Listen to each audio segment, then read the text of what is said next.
தைப்பொங்கல் தின விசேட பட்டிமன்றம் ஒன்றை நடாத்துவதான தீர்மானத்தை நாம் எடுத்திருந்தோம்.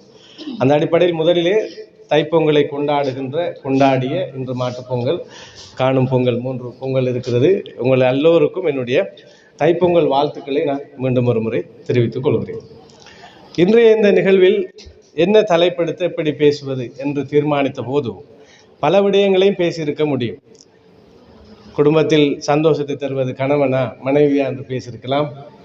அதிகம் நிம்மதியாக வாழ்வது கற்றவரா மற்றவரா என்று பேசியிருக்கலாம். இப்படி பல விடயங்கள் பேசியிருக்க முடியும். ஆனால் ஒரு பிரதேச சபையை மையப்படுத்திய ஒரு நிகழ்வு இது என்பதால் எங்களுக்குள் இந்த கௌரவ உறுப்பினர்களை முதலில் கலந்து கொள்ள செய்ய வேண்டும் என்பதால் ஒரு முடிவு எட்டப்பட்ட போதும் அதற்குள்ளும் பல தலைப்புகள் எடுத்தோம். சுபோதரன் ஒரு தலைப்பு தந்தார். உலகில் அதிக மகிழ்ச்சியாக இருப்பது பெச்சுலஸா கல்யாணம் முடிச்சாக்கலான்னு தந்தார். அவர் பாயிண்ட்ஸ் எல்லாம் எடுத்து ரெடி ஆகிட்டார். அவர் பார்த்தேன் பெச்சுலஸ் லிஸ்டில் ஒரே ஒரு ஆள் தான் இருக்கிறார். மற்ற சபையில் இருக்கிற எல்லாரும் இளம் கௌரவ உறுப்பினர்கள் தான். ஆனால் எல்லாரும் திருமணமானவர்கள்.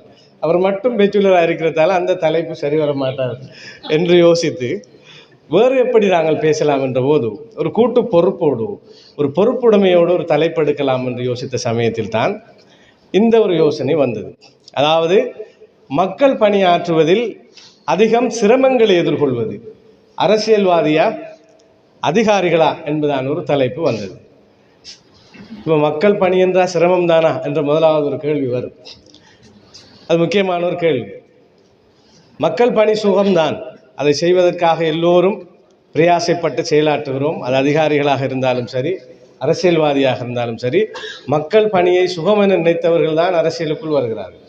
மக்கள் பணியை சுகமென நினைத்துத்தான் அதிகாரிகளும் கடமை புரிகிறார்கள். ஆனால் நடைமுறையில் பிராக்டிக்கலாக பார்க்கிற போது சில நேரங்களிலே அதிக சிரமங்களை தருவதாகவும் இந்த மக்கள் பணி அமைந்து விடுகிறது.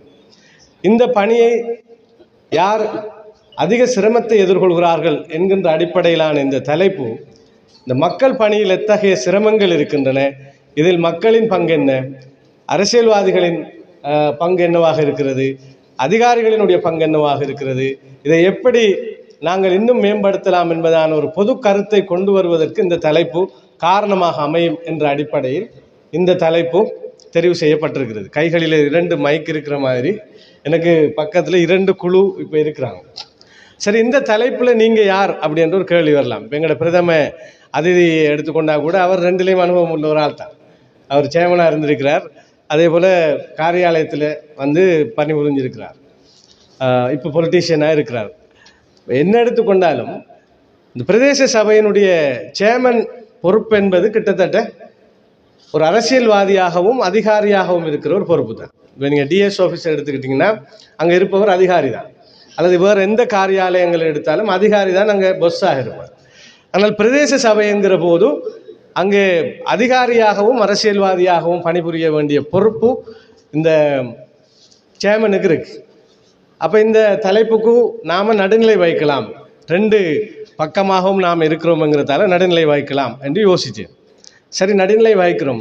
பிரதேச சபைக்கு போகிற நேரம் நேஷனல் ட்ரெஸ் எடுத்துகிட்டு போகிறது வழக்கம். ஒரு தேசிய ஒரு அரசியல்வாதி மாதிரி ஆடை அணிஞ்சு போகிறதும் வழக்கம். சில டை அடித்து ஷர்ட் போட்டு ஒரு ஆஃபீஸர் மாதிரியும் போகிற வழக்கம். இப்போ இதில் எப்படி வாரு, என்ன ஜுப்பா போடலாமா, இல்லை டிஷர்ட்டும் ஒரு ஷோர்ட் கலெக்ஷனும் கடுக்கண்ணும் போட்டு வரலாமா, இப்படிலாம் நிறைய யோசிச்சிருந்தேன். சரி, நாம் ஒரு சாதாரண ஒரு பொதுமகன் அவர்த்து வருவோம்ங்கிற மாதிரியான ஒரு கெட்டப்பில் நான் வந்திருக்கேன். ஆனால் இங்கே அரசியல்வாதியும் அதிகாரிகளையும் பார்க்குற நேரம் அவர்கள் அரசியல்வாதி அதிகாரி மாதிரி வந்திருக்கிறாங்க, அதிகாரிகள் மாப்பிள்ளை மாதிரி வந்திருக்கிறாங்க. பெரிய ஒரு குழப்பம் தான் எனக்கும் இருக்கிறது. எனவே இந்த தலைப்பு மிக சுவாரஸ்யமான தலைப்பாக இருந்தாலும் இது தேவையான ஒரு தலைப்பு. மக்கள் பணியை புரிந்து கொள்ள வேண்டும், அரசியல்வாதிகளும் மக்கள் பணியை புரிந்து கொள்ள வேண்டும் என்ற அடிப்படையில் இந்த விவாதம் பட்டிமன்றம் அமைய இருக்கிறது.